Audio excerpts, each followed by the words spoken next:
What's going on, everyone? Welcome back to the Standing Room Only podcast, episode 51. No guests this week. I know that we've had a few in the past, but it's just going to be us two talking today. As always, make sure you guys hit that subscription button on Apple and Spotify, and then make sure to download every single episode when you get the opportunity to. You can delete it afterwards, but the only stat that we track are downloads, so make sure you do that. It's the best way to show support. You can follow our social media page, SR Only Pod, on Twitter and Instagram. You can follow our personal pages. Mine is at the Healy6, and Dustin's is... I am at iGoose, 4 O's, as always. Don't ask why. We're both on Twitter. We're on Instagram. We are on Twitch as well, twitch.tv/iGoose, 4 O's. He is the Healy6. Healy6. No, just the. Healy6. No, the. But so welcome back. Welcome back. It has been a wild week. We go from last week, the end of October, Halloween. We're at the beginning of November, and it's a very special day, very special week, obviously. We have day 2, election night day 2, actually. So the world's kind of hectic right now. So anybody that's tuning in, we appreciate it. As Healy said, hit that download button. Yeah, we're going to start off with the Chicago White Sox. They had some big news last week. They fired Rick Renteria. I can't remember the timeline on that. But within the past week, they hired Tony La Russa to be the new manager. What was your initial thoughts when that happened? My initial thought was, oh shit, we signed a winning coach, a World Series winning coach, somebody with a great overall record. But immediately I was like, wait, I don't remember the last time he coached. And isn't he like 100? He's like up there, right? Not to knock on anybody's age. So I looked him up and he's 87, I believe. So he's up there in age. I don't know how I feel. I really do not know how I feel yet about the hiring of Tony La Russa. Obviously, he coached the Sox before, back in like the 70s, and he's been around. I think it was one of the biggest regrets for Reinsdorf and the Sox organization to get rid of him. He goes on to Oakland through the 80s, early 90s, then to St. Louis, and we saw what he did with St. Louis. He's coached Mark McGwire. He's managed Albert Pujols and your Adam Wainwrights and your Carpenter, like all these big names, and he's won over 100 games like 4 or 5 times, and his overall managerial record is great. And I'm looking at that, and then I'm like, well, he's up there. He's like what, 75, 76 years old? 76 years old. Yep. He's 76 years old. I don't know if Renteria was part of the problem with Chicago, because he did what he could with what he had over the past couple years, and they did better than I felt is expected. I felt like I did not think we're going to compete for the division, even in a 60-game season. I did feel as though that they would win a wild card. They ended up taking a wild card, but it was so close that if there was a few more games left in the season, they could have easily taken the division in a tough division.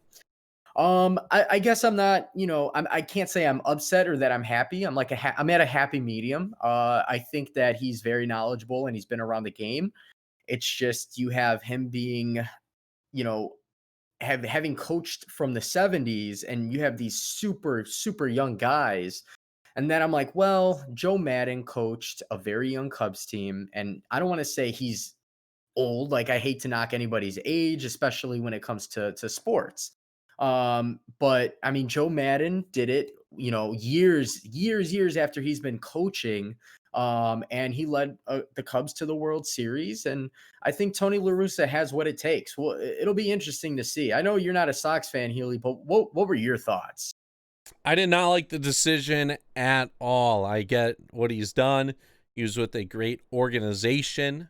That's what I want to put the focus on. He was with a great organization, which really helped him out. They got what he needed. and it helped him with his managerial records. He's 76. He has not managed since 2011, since he won the World Series. Wow. 2011, he was gone. So it's been 9 years since he's been in the league.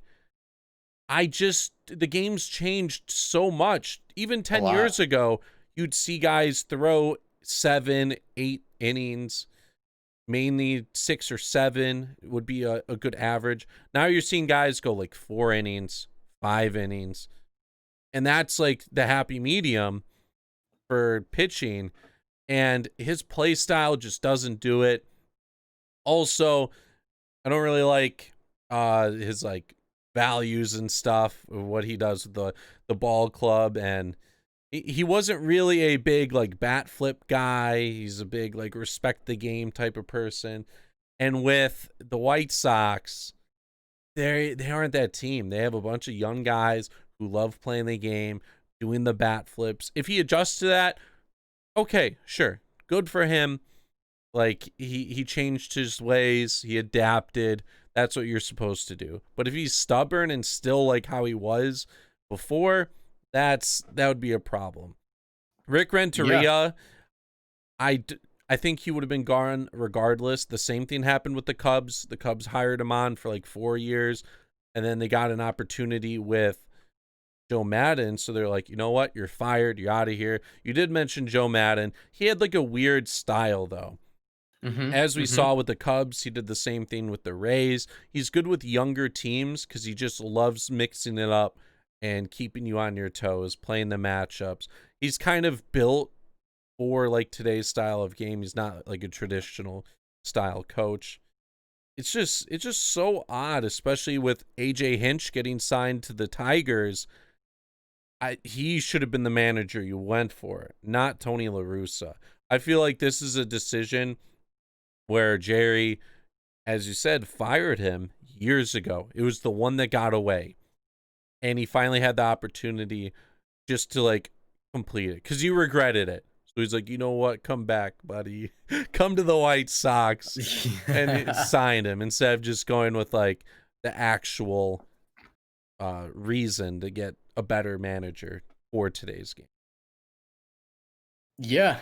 I mean, I agree with everything you said. I think the biggest thing is, and I didn't even realize it would be 10 years since he last managed. And for me, one thing I've noticed with baseball is the science of baseball is there's so many more statistics and so many more breakdowns of how like different ways to scout and different ways to play. I feel like La Russa is going to be that traditional head coach because we've seen it with the St. Louis Cardinals. I mean, I don't know about you, but the St. Louis Cardinals, I remember, ran the same lineup every single game. It wasn't like you mentioned, Joe Madden throw in pitcher in the seventh spot or anything like that. It was always your traditional lineup, and he was with a great organization. They obviously still had been competing after he left. Yep. And I mean, it's almost like I'm not going to compare them to the New England Patriots of the NFL because obviously they're not doing what we thought they were going to do. That's a whole different story. But I mean, when you have a great organization and you have good ball players and guys who just know how to play ball and good pitching, they've had great pitching in the past. I feel like that did help Tony La Russa with his record. And I mean, that A's in the 90s, they were really good throughout the late 80s as well, obviously. Yeah, and I know it wasn't, Hahn, apparently it wasn't his call. This was strictly on Jerry. Yeah, it was strictly on Jerry. So either it's gonna work out well, which I feel like it would have with Hinch, which should have been the guy, or it's going to backfire and we are going to have the Chicago luck that we as fans, South Side and North Side, generally get. I mean, that's just how it is with Chicago sports. He is put in a good spot, so I don't see him failing anytime soon. So you could put any manager for the Sox team, and I think that they'd perform regardless. I think managers are kind of an overrated spot, especially with how the game works today and how many people are like in your ear about stuff. the main decision you make is just when you pull guys. Yeah. And some trades if you want to talk to like your GM or whatever, but you could baseball as well, just with how it's played. You could have the best team out there and just have a bad stretch and you win 70 games instead of 100. You could have injury issues. So in the end, will this make a huge difference? Probably not. The Sox future is looking great. AJ Hinch, I already mentioned, went to the Tigers. Great signing for them. As we know, he was with the Astros. He's a great coach there. Even with the cheating scandal, he was still a very solid manager. So that should help out the Tigers. I want to see them come back up. Their slope has gone down way too long. Need to see it on the rise again. And then another big baseball news in which we could speak about the White Sox some more. Steve Cohen is the new manager of the New York Mets.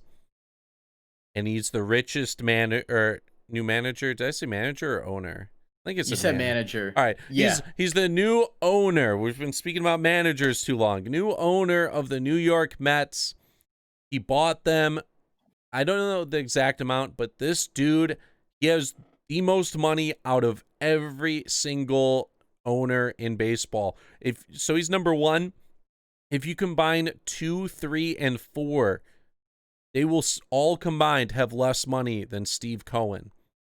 The Mets team is about to be awesome.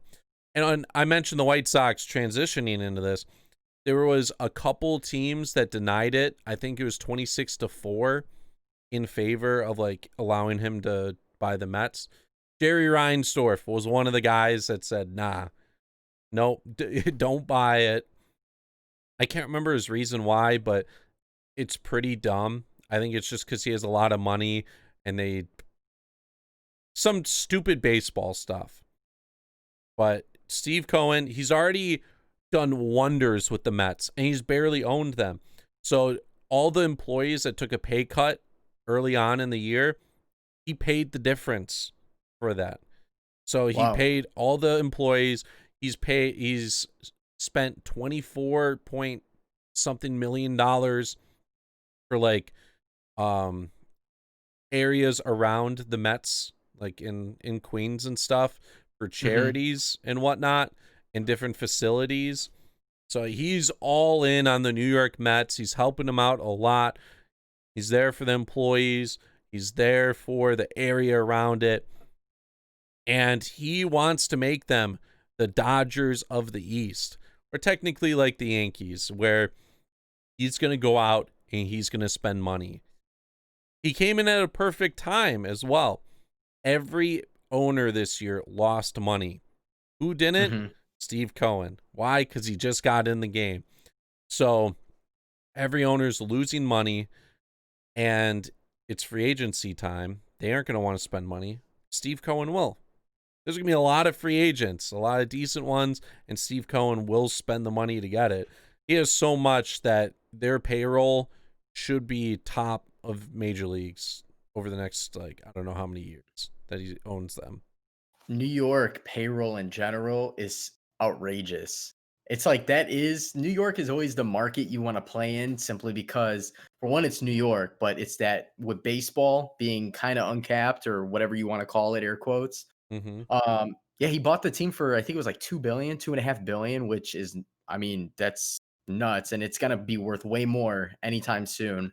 And that team is not bad. They already have talented players as it is. So just imagine what he's going to be able to bring in, and hopefully he can keep some of the pitching around.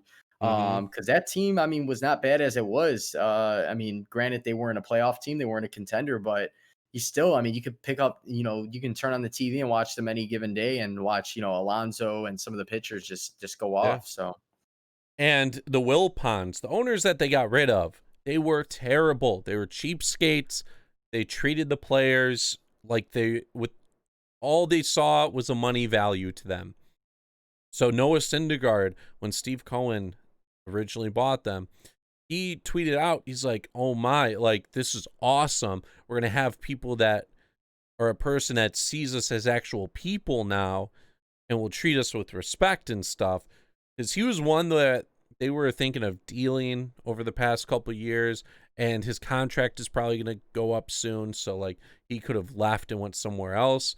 With this new ownership, he might stay, and he might get a good offer as well. I love it. I love seeing teams spend money. I hate when they cry poor. The Ricketts, I'd love for them to spend some money.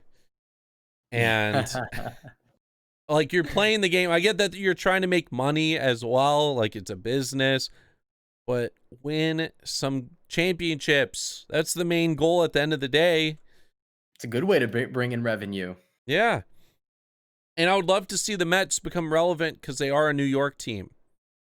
The Yankees have always been talked about with how many championships and stuff they have. The Mets, they're always they're there. They spend some money, but they're there. That's it. They're like the little brother, the little Yep. redheaded stepchild of New York, and that's how they've always been treated. And I mean, to be fair, they just don't compete as they should with the market that they're in. Mm-hmm. So I agree with you 100%, especially when it comes to the Ricketts in Chicago. It's the same concept. We know that a little bit more personally, obviously. They're living in the past. This whole 2016, hey, we won, and then it's like, where are you spending your money now? Mm-hmm. So, but like you said, it's a business, and obviously everybody wants to try to make money, especially with now during this pandemic. But this guy made a gamble, and he spent, like I said, he spent 2.4 billion, and give it a couple years. I mean, it might even double in value just based on, I mean, you got to spend in order to make money, you got to spend money. I'm pretty sure Yep. that's like a general, that's a universal rule. You got to make money or spend money to make money. So I think he's going to do it. Maybe a playoff contender next year, maybe not. I'd give him 2 years. I'm gonna think so. There's so many guys that got released Hmm. due to options this year that he can go out and sign. And also, he'll probably look to trade for people, even guys that are probably 1 or 2 years away from getting an extension, trading for them, and then signing them Hmm. to an extension. Signing the, yep. That's probably the best way to go. Trade and sign. We saw that with a few players recently. Yelich, So yeah, Yelich got his, and then Goldschmidt, uh Yelich was well, he was with the Marlins at the yep, time when he got traded. Yeah, yeah. Goldschmidt, Paulie. Mm-hmm. So I mean, and you Mookie. can get big, yeah, you can get big name, big time players and guys that have started to show signs of that prime, those prime years, but haven't hit prime yet. Get them for a little bit cheaper. Mm-hmm. It's all about how you play the game. In baseball, there's a plethora of options out there of good talent, and not just good talent, but how you work that talent with the genetic makeup of the team. What's going to be the scheme you go in? Are they going to keep their head coach? So on and so forth. So we have a lot to look forward to now with the offseason, especially with a lot of guys that did that are not being extended with their option. So Chris Archer's one of the people that didn't get re-signed. He's been okay, but he could be signed to a good team, be the back end of the rotation player, and make an mhm. impact. He's not what he once was when the Cubs were trying to trade for him like a few years ago, and instead the Rays traded him to Tampa Bay for a great haul. The steal of the decade, might say, with Austin Meadows, Tyler Glasnow, and Shane Baz all went to the Rays. But he got released. Unfortunately, Jon Lester got released. But as a Cubs fan, it was needed. He was going to get 25 million next year or 20 plus. He wasn't worth that anymore, and his performance the past couple years just wasn't there. They could potentially re-sign him for a couple million. I think he's going to go to another team. He's not the level he once was. I'm sorry. And we saw that like he showed flashes a couple times this year, but he showed the other side way more. I And don't see that's it. that other side, which is obviously not the good side. I think we've been seeing a lot more the last couple of years. I've always said, Jon Lester, get him into the playoffs, he'll rock and roll. But I just don't even think he's at that level anymore. No. Obviously, he's getting older. He's been around the block already. He's won a couple World Series, 2 or 3 at this point, 2 with Boston, I believe. So, I mean, yeah, he'll sign somewhere. He's that pitcher, and I think Archer is the same way. You bring in that guy to be a back end part of the back end rotation, pitch him 5 innings a game if you have to, you know. Not necessarily bad pitchers, but they're just not somebody you look to build around anymore. At least not 25, 26, 27 millions a dollars worth. Mm-hmm. So I think it's a big move for the Cubs. You know, they have opportunity. They got to go out and spend the dollars. We will see. Free agency, it's probably gonna be very slow this year, especially because of the money and guys like trying to find good deals. I also don't see many long-term deals being signed this year. You'll see guys sign the qualifying offer, which is 18 million. That's a lot. Mhm. Normally guys don't do it though, because they could get 3 years for like, let's just say 35 million and guarantee themselves an extra 18 million on that. But Yeah. this year, with how money's going to be spent and like the offers they're going to get, you can see a lot of those. Also, probably going to see a lot of like 1 to 3 year deals. I don't see a lot of long term at all. It's just not there. Like George Springer for the Astros, he's a free agent now. He would normally get probably a 6 or probably like a 7 to 8 year deal. This year, they're only projecting him like a 4 year deal, 4 to 5 at Wow. most. Wow. He'd still be gaining like 30 million, but they aren't doing the long-term expectations with him this year. Trevor Bauer is another one. He could get like a 4 or 5 year deal as well. We will see on that. I don't expect them to sign relatively soon, especially with the offseason and whatnot. But another baseball news, we all know how they love their marketing and how they're so awesome at it, just like how during the playoffs they had weekends where there were no baseball games, and they decided to throw 8 on one day during the weekday because everyone was around during the weekday when everyone's Yep. working. They decided that yesterday on election day was the perfect day to release the Gold Glove award winners. Why? Why was that the day? Like, it wasn't obvious that was election day. They didn't decide that like a week ago that, oh yeah, November 3rd is election day. Oh, they knew and they still went, yeah, let's still do it. Because of that, if it wasn't for me following my White Sox on social media, I wouldn't even have known that Lewis Robert won a Gold Glove. I wouldn't even have known that. I think it was a horrible idea. Um, but I mean, I guess nonetheless, we can go through the list. Healy, is there any that stood out to you where you were like a little surprised, or is it just one of those that's like, it's the Gold Glove, guys win them all the time? Mm, I think Griffin Canning won it. Mm-hmm. Um, I actually didn't look. I wasn't home a lot yesterday. So in the AL, they had Evan White get one, JP Crawford get one, maybe Alex Gordon getting one. I know he was a 7-time winner beforehand, but let me see how much he actually played this. Played 50 games. He was okay. His defensive WAR wasn't even positive this year. You would be able to choose someone else out of that. Mm-hmm. Get that. I would think. I don't know. That was probably the one that was like, yeah, he's retiring, so let's give it to him. And then the National League, Tucker Barnhart, he was a good one. We talked about that with Mm-hmm. Tyler Stevenson came on, that he was a good one. Tyler O'Neill, interesting decision there. I know people wanted Cody Bellinger over Trent Grisham, but the defensive numbers were better for Trent Grisham. Mm-hmm. Let me see Tyler O'Neill. So he played 50 games as well. He batted 173. He had a 621 OPS. Like that matters. Doesn't. His defensive WAR is actually pretty good this year. So yeah, good for him. That was a solid option. There wasn't a lot of ones. Probably just the Alex Gordon won. Hey, there were two from your Chicago Cubs. Javi Baez got his first career Gold Glove, and then Yep. Anthony Rizzo also won. That was his third. He actually has three in a row for Gold Gloves. Oh Obviously, yeah. Rizzo's is incredible at that corner of the field.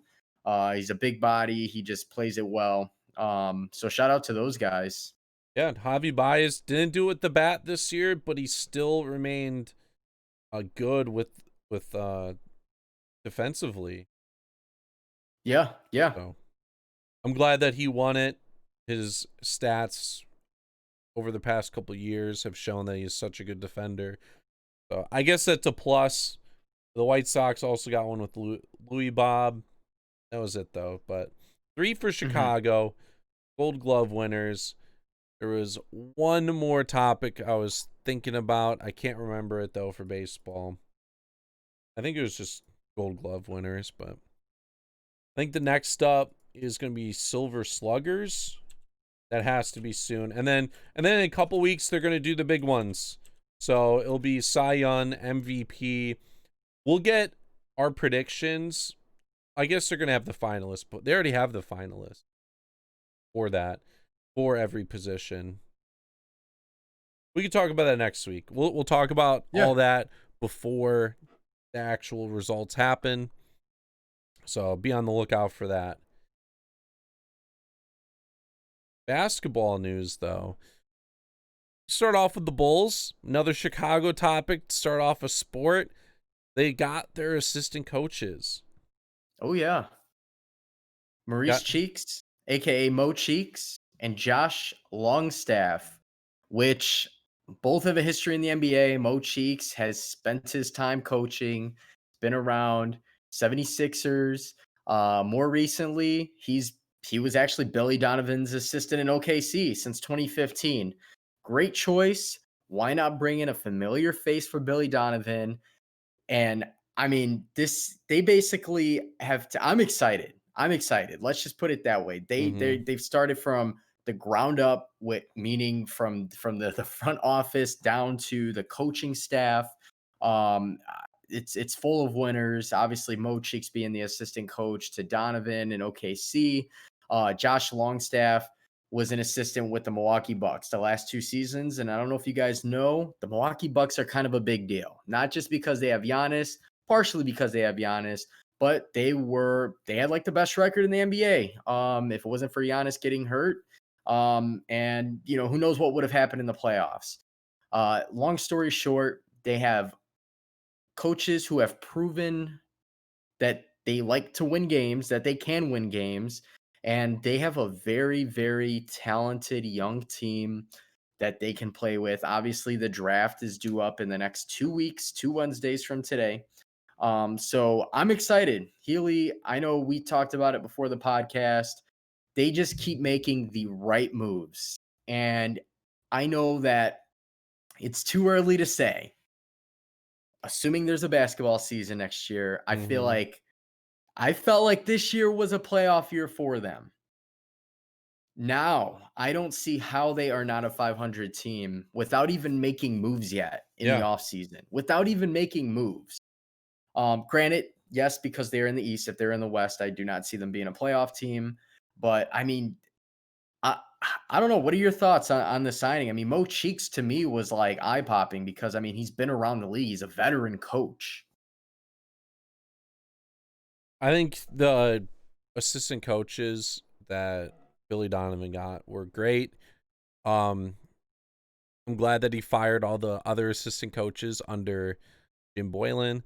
You need a full staff, and as much credit as they don't normally get, like the assistant coaches, they do a lot. They help out a lot in the practices and development of players. So I really like the comfortability with Mo Cheeks. Billy Donovan also, he felt the same way. He must get advice from him a lot and like maybe bounce some ideas off of him. I think this is gonna be a great year. The draft, they need to make the right decision. We'll see if they do that. I think that they will make a decent signing or some trades this offseason as well. There's going to be a lot of turnover in this organization. This is a fresh start. Super excited. Speaking of the draft, the Timberwolves and Warriors, they're kind of putting their pick up for interest. So Yeah. if they get good deals, they might just say F it. We're gonna trade the pick away and take the guaranteed return, especially the Warriors, because they could win now. They weren't a terrible team at all. They just got injury prone, or they had injury problems, and the couple guys on their team that got injured were their big pieces. If they Yep. could trade that pick for a Hall or another great player, that'd make their team even better.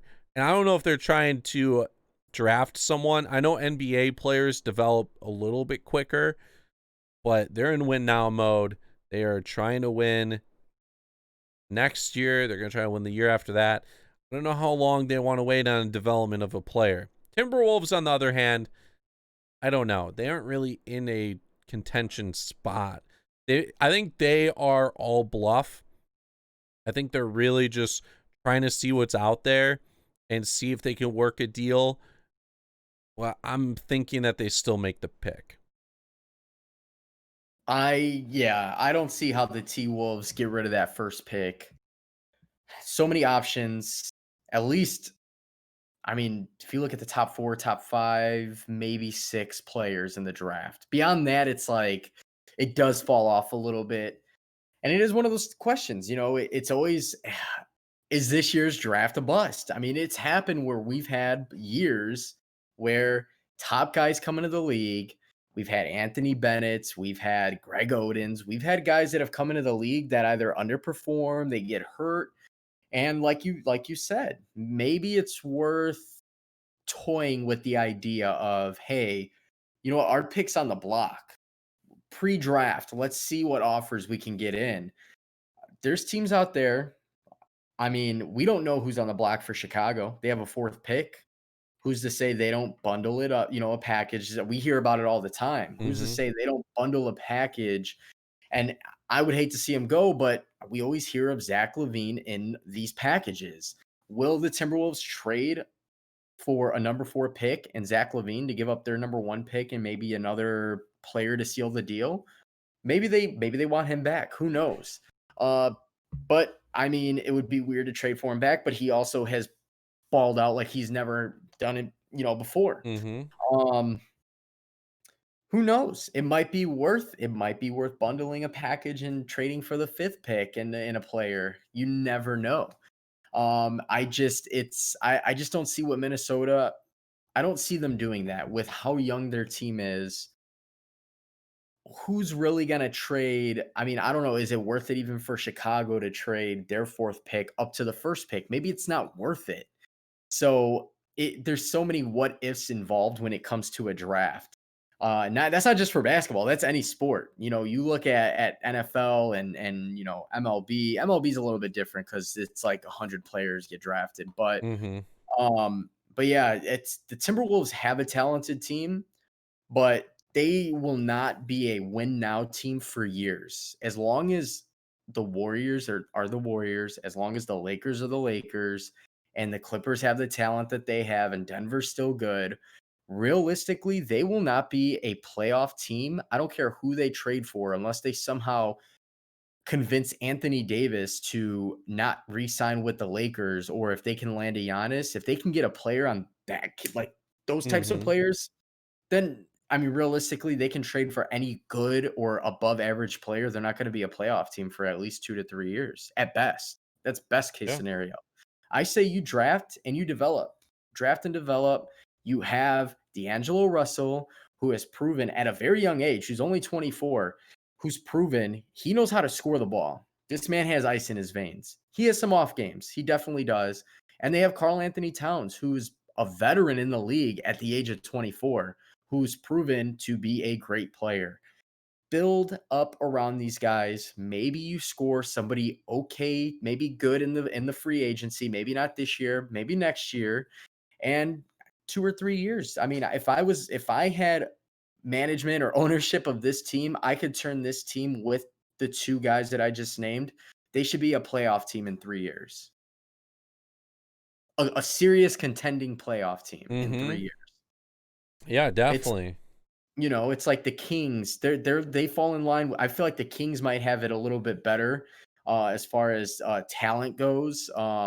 But they fall in line with the Kings or the Pelicans. Guys where you have two pretty damn good players and a bunch of young talent around. They have some veterans, but that young talent you got to develop. If you can't Mhm. develop those young guys, it's not worth it. It's not worth it.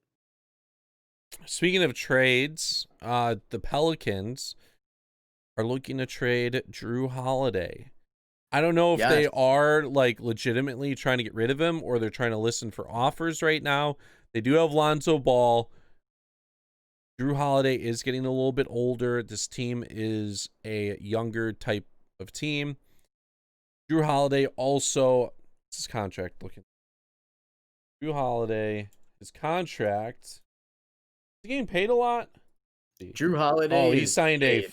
5-year, so he's getting paid 26 million this year, 26 million the next year. All right, I understand why they're trying to get rid of him now. So he's just a lot of money. He's a good player. He could go to a team and put up numbers, but this Pelicans team, they're trying to get younger. He's 30 years old, and they're trying to free up some of the cap space that they have. I think that some of these guys like Lonzo and Brandon Ingram, they're gonna need a new contract soon. So it makes sense now to see Drew Holiday being shopped around. Does anyone pick up that remaining 50 million though? That's I don't know who's gonna do that. There's teams out there who buy in on these types of veterans. I mean, Drew Holiday, yeah, he's getting older, but he's only 30. To me, is in his prime. Drew Holiday in the last couple of years has balled out like we've never seen. Perimeter defense is he's second to none. He's a great defender. He can score the ball. He's a two-way player. He can average a triple double on a good night. But like you said, with the Pelicans roster, they're very young. They have young talent. They have 26 million each year owed to Drew Holiday and another almost 18 million to Derek Favors. Don't forget that. Yeah. So those are two guys. I would not be surprised if they bundle in a package and they maybe trade and get a better draft pick. I mean, I'm sure there's teams out there. Derek Favors being a center that's 6'9", he does well. I just don't think that he's worth the 18 million that he's getting paid. Let's put it that Yeah. way. So I'm not surprised to see Drew Holiday on the block at all. They're so talented.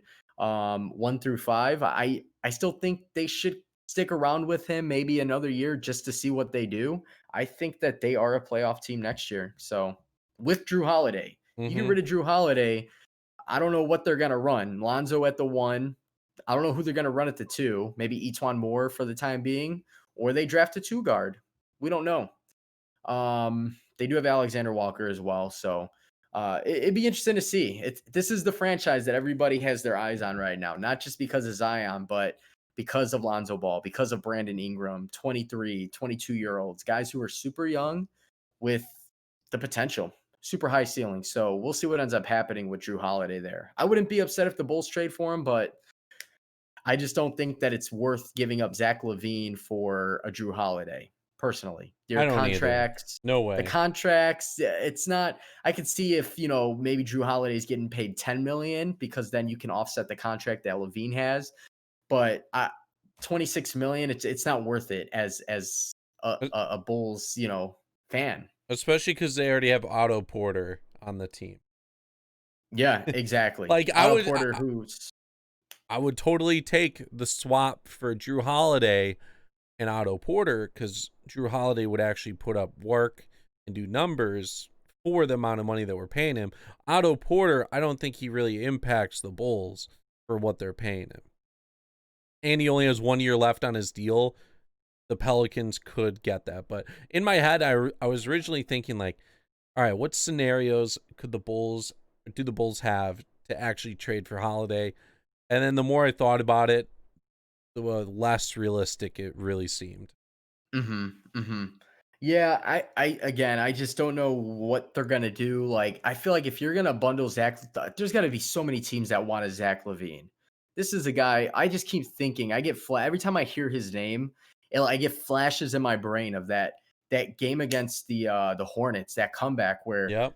he scored, I don't know how many points in the last third. It was like flashes of T-Mac against the Spurs back in the day.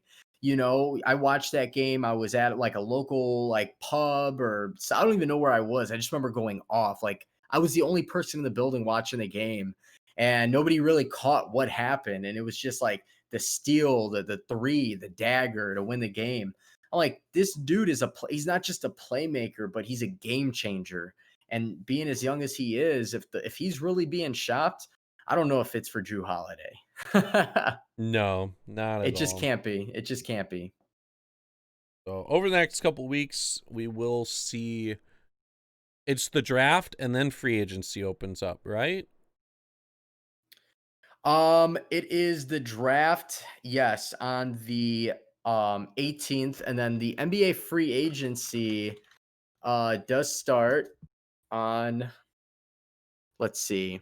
I don't have an exact date. It's supposed to be right after the draft, as far as I know. Okay. So this off season, it's going to move very quickly.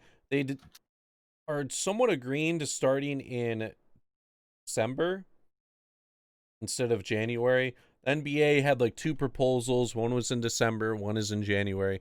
But if the NBA starts in January, they are expected to lose 500 million to like $1 billion just for starting late due to Wow. Christmas time and whatnot. So they're trying to get started as soon as possible. And I think it's only going to be a 72 game season this year. The season would end in July. If they were to start in January, the reason why they would lose money, it would go down to 62 games in January. Mm-hmm. And then they would lose out, or then it would end in like August, which would delay the next season from there. So I think they're trying to start up, try to get as many games as they can. 72 seems to be the number, which I wouldn't mind. 72 is still a lot of games. You determine the standings very well from that. It's not baseball. The good Mm-hmm. teams are going to play well, and they're going to make the playoffs regardless. So I hope they do start in December. I know people, I think you mentioned it about people spending holiday time with their families. But for basketball, they need this. They need this to start. And especially for all the players that are looking to get paid in the future, they really need this. Yeah. I think they are pushing for a December Christmas start. I think it was supposedly the offers the 22nd. If the players agree to it, cool. If it was up to me, I would say, hey, let them, like I tweeted it out. I was like, you know what? Let them spend that last week with their families. Like, what's one extra Mm-hmm. week, right? You start on the 28th. If they don't do it, so be it. I mean, as a basketball fan, I am stingy. I like my sports, especially. I don't know about you, Healy, but my ritual the last, I don't know, 10, 11, 12 years is waking up on Christmas and I watch the basketball games. I Yeah. always watch the NBA games. They're Mm-hmm. entertaining. It's usually really good matchups. I'll never forget Derrick Rose's game winner over the Lakers and Kobe back Yeah. in like 2012. And then That Kobe, was he was like triple teamed and got like blocked or something there at the end as Yeah, and well. then he hit right over Pau Gasol. Oh, Kobe did get blocked. Kobe. Yeah, Yeah. Kobe did get blocked. He Yeah, and threw it up in like triple coverage at that the was end. such a fun team. Oh man, rest in peace to a good era. But yeah, that was also a late start too. But yeah, so I mean, as a fan, as a human, if the players are pushing for after Christmas or after the holidays, I get it. As a we COVID's been weird, so be it. If they want to start early, like I said, I'm okay with that. I'm not gonna Yeah. complain. I won't complain. So I'll just have my FanDuel lineups ready. I'll have it ready for all the listeners as well. Mm-hmm. Um, but yeah, so obviously, and that's right around the corner. Yeah. So I know people are like, well, the season just ended. We have all these guys were stuck in a bubble. I get that aspect. For the guys that were stuck in a bubble, give them an extra week. But there's teams that There's haven't been able to play for so long. yeah. They got to get to it. They got to get to They it. haven't played since March. Yeah. And I think it doesn't matter really when these games are going to start. I still think a lot of these veteran guys, maybe even like LeBron, they're going to not play as much in the beginning of the year. It's just going to Mhm. happen. I think a lot of guys are going to sit out. If they want to spend time with their family, I think they are. But they got to get the season started at some point. I do think for the teams that played in the playoffs and a lot of those veteran guys, they are going to sit out, especially because like the Lakers, they know they can make the playoffs. And then Oh, once in yeah. the playoffs, they could do what they want. Yep, exactly. I mean, you know what? And I get it too, it's a business. Obviously, there's a lot of money to be lost, a lot of money to be made. And we don't know what's going to happen. We don't know what's going to happen for stadiums, for the fans, if they're going to allow it. Maybe they're going to adopt the whole or NFL idea, maybe 15% capacity in some states, depending on the state or the city you're in. Mm-hmm. So there's a lot at stake for the NBA, and I get it. I mean, you got to think about it from a business standpoint too. You want it done sooner than later. Um, you don't want to have to deal with, fans being upset or throwing another asterisk out there, like, oh, late start. But I mean, we've seen late starts before. We saw it, like I said, with that year that uh, Derrick Rose in Yep. 2012 had that. They had the lockout. So We will see. But NFL time. We had a few good games over the weekend. The Bears lost another one. They are now 5-3. I just felt like it was the other day we were talking about them being like 4-0 or 5-1. They've lost back-to-back games. Once against the Saints, and then they lost against who did they just play? Who was last week? the Bears, Yeah, they just lost to the Saints, and then they just lost to. Why am I drawing a blank? I'm mixing up my Green Bay right now because Green Bay just took a loss too. But yeah, the Bears are on a losing streak right now, and unfortunately, because of their loss, Green Bay still has the division. Um, you know, they lost to the Rams as well. Saints and Rams. Rams on Yes, Monday night, yes. which the Bears are awful. Their offense is horrible, horrible, horrible, horrible. I can't speak on it enough. I actually hyped the Bears up going into the season thinking they're going to have a quarterback battle where one underperforms, the other one's going to come in and blow up. One or the other, right? David Montgomery's he should have a breakout year because they're going to be focused on the passing. This offense is so bad. So bad. And they had an okay game against the Saints. They did okay. Against the Rams, their only touchdown, if I'm not mistaken, was on the defensive side. Eddie Yeah, Jackson. yep. They didn't Against the do anything. Saints, they move the ball a little bit more. The Saints aren't the same Saints that they've been in the past couple of years where they had that super dominating defense, great offense. Close game. They did send it in overtime. They had a late comeback. But they have the Titans this Sunday. And I know the Titans defense is not as good as it was last year. They do give up the yards, they give up the points. If the Bears cannot capitalize on this Titans defense who has given up a lot. I mean, I don't know, like off like passing, rushing. They do make big plays on the defense. But if the Bears cannot pull this off and they lose another game, making it 3 losses in a row, they end up facing the Vikings, which yeah, they're 1-6, 2-6, whatever it may be. They truly are not a one in whatever team, a two in whatever team. We've seen that. We've talked about it all Mm-hmm. season. They're very dangerous on the offense, at least when Dalvin Cook plays. And on the defense, they're not that bad. Packers had a very rough game against them. I don't know really what happened. But then after the Vikings, they have the Green Bay 2 more times. I think that's probably going to be their toughest. They should be able to take care of the Lions. The Texans are okay. Deshaun Watson might want his draft revenge as well.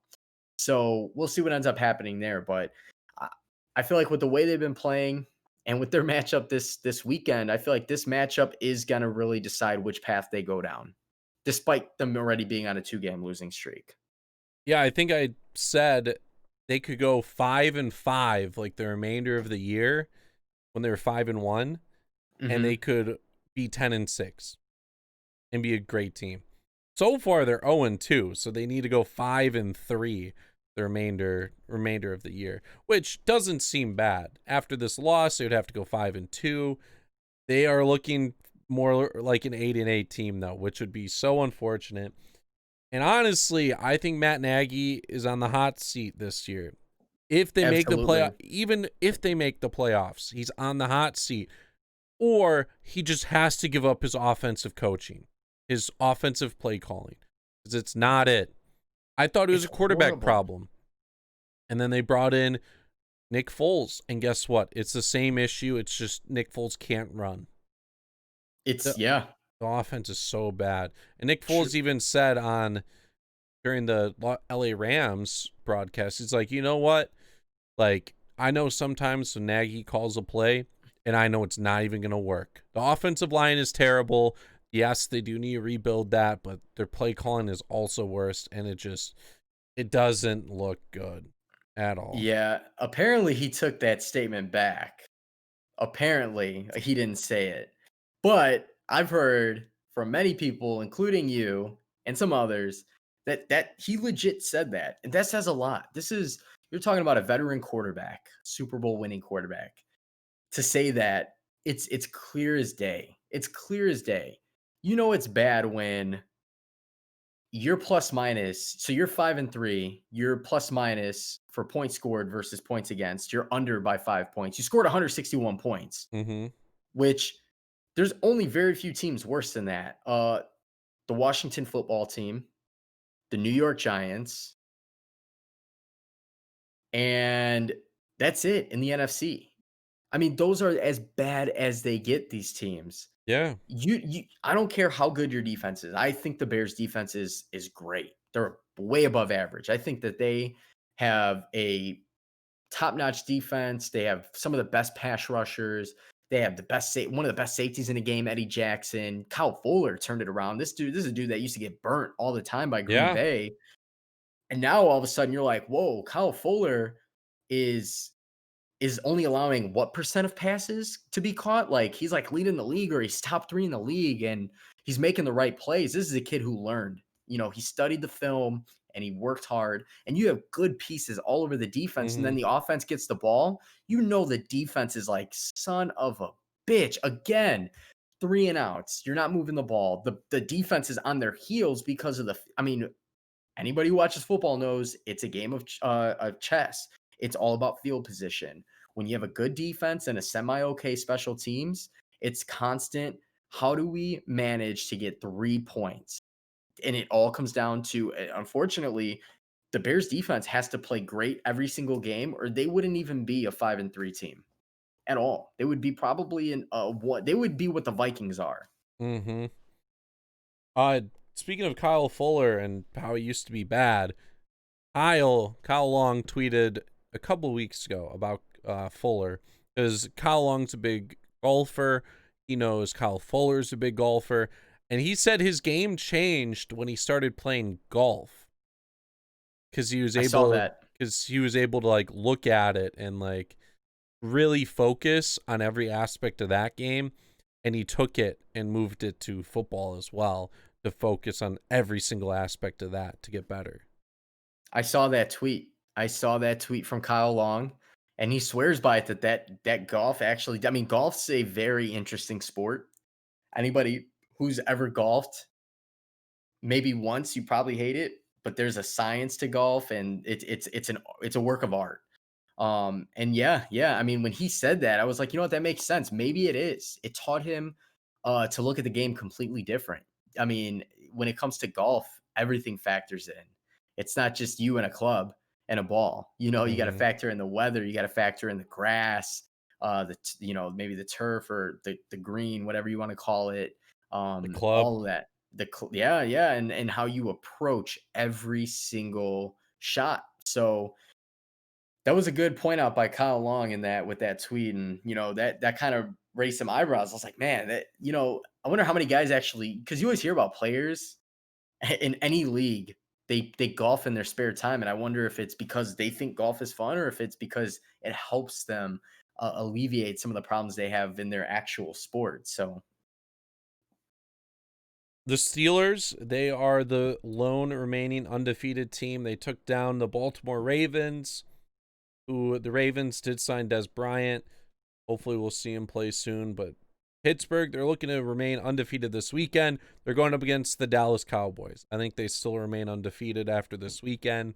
Yeah. Dallas is terrible. They're starting a third string quarterback now. So chalking a dub there. New England's going up against the Jets. That could be a scary matchup. I don't know. I thought New England was going to be sneaky good this year. I thought they were going to win 10 games around there. Cam Newton. And they haven't played up to their potential. They started out. Did they start out 2-0?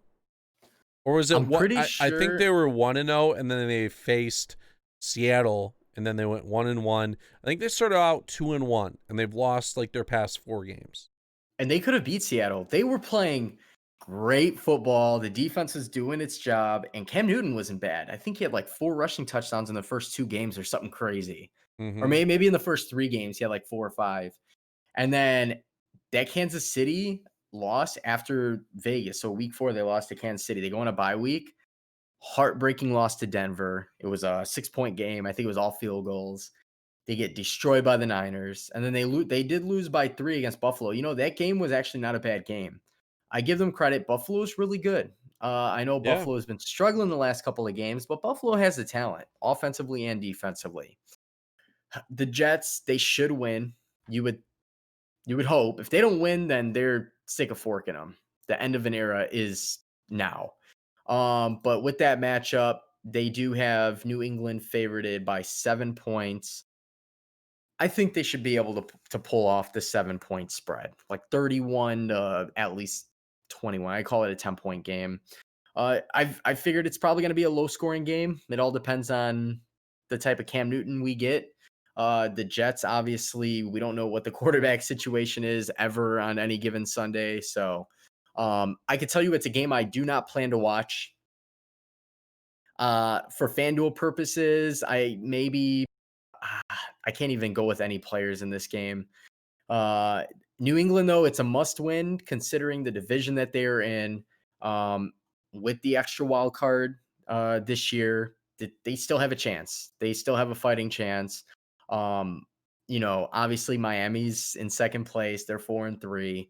Buffalo 6-2. So there's some other good matchups going on tomorrow. The game's up in the air. I think it's going to happen, but you have Green Bay and San Francisco. As a Packer fan, I am not excited for it because San Francisco recently, in the past, I don't know how many years, they've just had Green Bay's number. They know Mm-hmm. how to stop Aaron Rodgers. They run the football all over Green Bay. Some teams do. But the 49ers on the other end, George Kittle's out for probably the season. Deebo Samuel's out because of his hamstring. They had some COVID problems. I know Green Bay has some COVID problems with Jamal Williams and AJ Dillon. So Aaron Jones has to play unless they go with like Tyler Irving. And you might see a game where it's Devontae Adams all game. He might get like 20 targets. No joke. 49ers, obviously defense is great. Offensively, you're going to see them run heavily against Green Bay. We saw what Dalvin Cook just did. He exploded for 4 touchdowns. He had like 40 points in fantasy, single-handedly beat Green Bay. So I'm expecting with the 49ers wide receivers being as scarce as they are, expect them to just run. And the Green Bay Packers, if Aaron Jones is actually out, they might play from behind in this game. That's what I'm worried about. They are giving Green Bay a 7-point spread. And I don't know if it's going to be a 7-point victory for Green Bay. I feel like unless they can really stop the run, I can only give them a win by 3 or 4 points in this. Okay. Hopefully the 49ers don't have their running backs run all over the Packers like Dalvin Cook did this past weekend. 4 touchdowns in the first half. That was insane. There's nothing you can do against that. I mean, he had 3 rushing and then he caught one. I think he caught one on like the first or second, maybe second or third play of the drive for like 45 yards or Mm-hmm. 50 yards. It was like at that point, and Dalvin Cook's great. For somebody who's been hurt a couple of times, like seriously. This is a dude who is just super duper talented. You hate to see him get hurt. Minnesota hates to see him get hurt because that team is realistically it's a very dangerous offense. But nonetheless, Green Bay couldn't stop him. And I'm just thinking about last year, regular season, and in the playoffs, the 49ers destroyed Green Bay. Like Green Bay had no choice. Aaron Rodgers on his back the whole game. Mostert, um, Coleman, all those guys are just dangerous. I don't know if Mostert's going to play, but even then, just their running game in general, Green Bay they have Green Bay's number. Mm-hmm. Some other matchups. We have Seattle and Buffalo, 6-1 team against 6-2 Buffalo. I'm excited because this is Seattle's first. I don't want to say it's their first test, but this is a true test. Buffalo's defense does not give up a lot, but Russell Wilson takes what he wants, and it's going to be the battle of two in Buffalo. Here's the thing: Seattle's defense isn't that great. Their passing defense is not that good. Their run defense is kind of mediocre. Buffalo, Josh Allen has lighted. He's been able to light it up against teams with mediocre defenses. Some of the better teams, we've seen him kind of struggle a little bit. I'm expecting him to have a rushing touchdown, 2 passing touchdowns. It's going to be a high scoring game. I know that Buffalo's defense is pretty good. The over-under is 55.5. Seattle, they're only given a 3-point spread. And I feel like that's an honest spread. I would take the spread and over on the 54.5. There's also Baltimore and Indianapolis, both 5-2. Another great matchup. I wanted to point this out before I forgot, but I did see someone tweet out, like, if you have Derrick Henry, you're gonna like win the fantasy championship, because for playoffs this year, the Titans are gonna go up against the Packers, the Jaguars, and I forgot another team. Oh man, I got to trade for him. I have trade bait. I'm glad you reminded me. Yeah, there's during no the stop. playoffs, those are the like some of the worst run defense teams. Horrible. As a Packer fan, I'll admit it. Our defense, pass defense is great. They have super talented defensive backs, talented safeties, and at times they can stop the run. They can get to the quarterback. When it comes to the run game, though, more times than not, it's 5, 6, 7 yards a carry, and you're just dreading it. Especially Derrick Henry, who's would be a linebacker for somebody his size, but way faster, tough to bring down. So that's funny that you mentioned that. He's definitely got to get added. If you guys have the option to trade for Derrick Henry, go and do it. Thank Healy later. Yeah, I like some percentages if you guys end up winning and he's healthy during I'm his the agent. playoffs. He gets 10%. I get 3% of his 10%. That's Okay. a done deal. Yeah, That's a done deal. That'll be the deal. So Baltimore, Lamar Jackson, not having the type of year that we thought he was going to have so far. He can still explode at any given moment.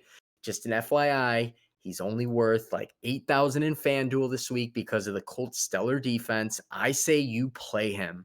I feel like for whatever reason, he's going to get you like 70 rushing yards. He's going to pass for at least 200 yards. And I expect between passing and rushing, there to be I call it 3 touchdowns. Ravens have a good defense. Colts have a good defense. It's going to be the battle of field position. And I have a feeling with Phillip Rivers' turnover problem and Jonathan Taylor not really running the ball, the Ravens will get very good starting field position for Lamar Jackson to keep the Colts defense on their heels. So I do expect Lamar Jackson to be a top pick for FanDuel this week. Mark my words, you'll see him in my lineup come Sunday. And then the Sunday night game, we'll talk about the Sunday night game real quick. Wanted to point out as well, ESPN has had some of the worst Monday Night Football games ever this year. Last week, we had to deal with the Giants being on there. They barely lost. So it was a good game regardless. It was a good game. Mm-hmm. Terrible team to have. This week, it's a 2-5 Patriots and 0-8 Jets on Monday Night Football. It's terrible. Sunday night, though, we get to see the second matchup between Drew Brees and Tom Brady. This Oh could yeah. help decide the division. The Saints took game 1, right? The Saints did, yeah. That was I think that was week 1 when they played, Yep. and that Tampa, I think Tom Brady made a couple mistakes, was still getting used to the offense. Obviously, games to follow, they look stellar. I'm excited for this game. I'm very excited. They keep going back and forth for whoever has the most career touchdowns for passing touchdowns. I, I don't know. I mean, you have this is a division rival right now. This is the first time we've ever seen Drew Brees and Tom Brady in the same division fighting for the division. We are in week 9. We are Huge in game. this is the halfway point of the season. This is the second time they're playing. If the Saints pull this off, they will have the lead. And Tampa Bay, I'm sure the rest. I mean, I haven't really looked at the rest of their schedule, but I mean, if we take a quick gander, they have Carolina, who's can be good. Carolina is part of the division. I know they're 3-5, but with Christian McCaffrey coming back and Carolina battling for that wild card position, they're going to be a tough team. They have Carolina, they have the Rams, they have the Chiefs, then they finally get their bye week. So these next 4 games for the Bucs are their toughest games. After Mhm. that, they have Minnesota, Atlanta, Detroit, Atlanta, not as tough. If they can, I would say, pull 3 out of 4 somehow out of these next 4 games, I can really consider them super high chances of taking that division. As long as but they have to beat the Saints. Yeah. They especially need to beat the Saints because then head to head, the Saints would have Saints both would games have over them. Yep, yep. And you don't want that. Yeah, because the Saints, their schedule, I don't want to say it's as tough. It's not as tough, but they do have the 49ers next week, which can be a toss up. You never know what you get with that team. But then it's Atlanta, Denver, Atlanta again, which Atlanta, are they truly a 2-6 team? No. Are they easy? I don't want to say that they're just a pushover, right? They do face Philly, who again is one of those teams where Carson Wentz, from whence he came. You don't know what kind of game Carson Wentz is going to have. Philly's not a bad team, though. I know they're in a horrible division. They have a horrible record, but don't count them out. Eventually, they go. They play the Chiefs, Minnesota, and then Carolina. So they do have, I would say, close to as tough of a schedule, but not as tough. So it's a must few wins here for Tampa Bay, and I'm excited for this matchup. I think we've like covered all the matchups for the week. A lot of it seems like bad teams are going up against bad teams and good teams are going to get up against good teams. There's a lot of great matchups to look forward to. We'll talk Yes, about them all next week. Standing Room Only podcast. Thank you guys for listening to this week's episode. If you have not already, make sure you hit that subscribe button. Make sure you're downloading the episodes. You can delete them shortly after you download them, but download them so that we get the statistic of you downloading the episode, and so we can get a brief understanding of how many people are actually listening to the podcast. So you can follow our social media for the podcast at SR Only Pod, and you can follow myself at the Healy6, and you can follow Goose. I am at iGoose with 4 O's. Don't ask why. Twitter, Instagram. I'm on Twitch as well. So thank you guys for tuning in. Hit the download button, and we will talk to you guys next week.